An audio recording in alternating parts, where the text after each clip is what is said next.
Immanuel Kant was a philosopher who wanted to figure out how people could be good and kind without needing traditional religion to tell them what to do. He was born in 1724 in a city called Königsberg, which used to be part of Prussia but is now in Russia and called Kaliningrad. His parents didn't have much money. His dad made saddles for horses, and Kant himself was pretty poor most of his life, but he didn't mind because he lived simply and didn't need fancy things. He didn't become a well-paid professor until he was in his 50s. His family was very religious and strict, and even though Kant stopped believing in traditional religion when he grew up, he understood how much religion had helped his parents deal with tough times and bring communities together. Kant was a small, weak-looking guy who wasn't very handsome, but he loved going to parties so much that his friends actually complained he went to too many.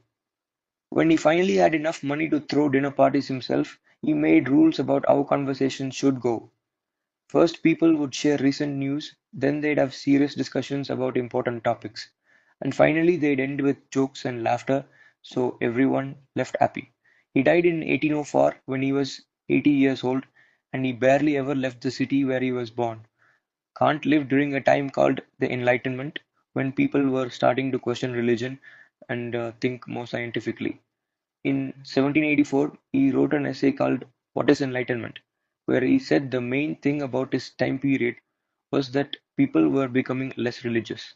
While Kant thought this was good intellectually, he also worried about it practically because he believed humans are naturally selfish and corrupt.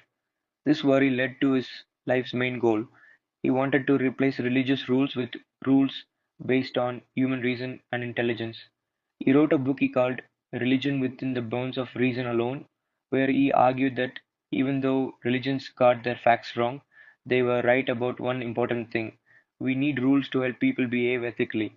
This is where Kant came up with his most famous idea, something called the categorical imperative, which he explained in a book with the terrible title Groundwork of the Metaphysics of Morals.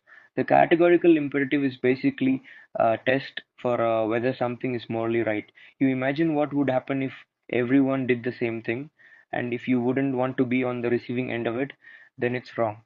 This is similar to the golden rule that appears in most religions about treating others how you want to be treated.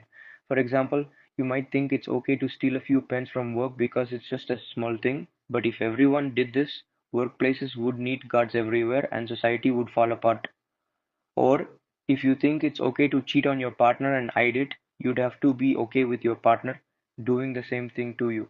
The categorical imperative helps us step back from our immediate wants and see our actions from a bigger perspective. Kant also said this idea could be stated another way. We should treat people as ends in themselves, not just as tools to get what we want. This was meant to replace the Christian idea of loving your neighbor. Treating someone as an end means remembering they have their own life, their own goals for happiness, and they deserve to be treated fairly and justly. Kant believed the categorical imperative is what our rational thinking minds tell us is right when we're being sensible. It's the rule our own intelligence gives us.